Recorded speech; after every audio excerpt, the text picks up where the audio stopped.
أعوذ بالله من الشيطان الرجيم. بسم الله الرحمن الرحيم. قد سمع الله قول التي تجادلك في زوجها وتشتكي إلى الله والله سميع والله يسمع تحاوركما إن الله سميع بصير. الذين يظاهرون منكم من نسائهم ما هن أمهاتهم إن أمهاتهم إلا اللائي ولدنهم وإنهم ليقولون منكرا من القول وزورا وإن الله لعفو غفور. والذين يظاهرون من نسائهم ثم يعودون لما قالوا فتحرير رقبة من قبل أن يتماسا ذلكم توعظون به والله بما تعملون خبير. فمن لم يجد فصيام شهرين متتابعين من قبل أن يتماسا فمن لم يستطع فإطعام 60 مسكينا ذلك لتؤمنوا بالله ورسوله وتلك حدود الله والله وللكافرين عذاب أليم.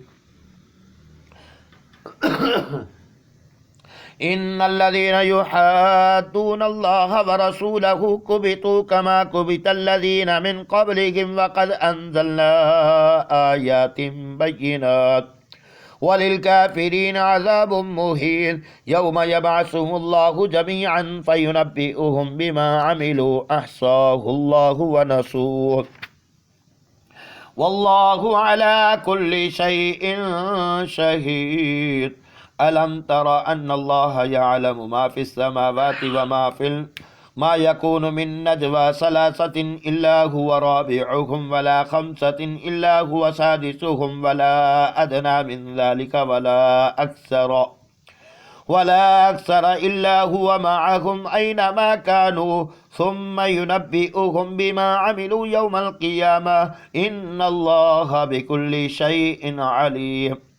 ألم تر إلى الذين نهوا عن النجوى ثم يعودون لما نهوا عنه ويتناجون بالإثم والعدوان ومعصية الرسول وإذا جاءوك حيوك بما لم يحيك به الله ويقولون في أنفسهم لولا يعذبنا الله بما نقول حسبهم جهنم يصلونها فبئس المصير. يا أيها الذين آمنوا إذا تناجيتم فلا تتناجوا بالإثم والعدوان ومعصية الرسول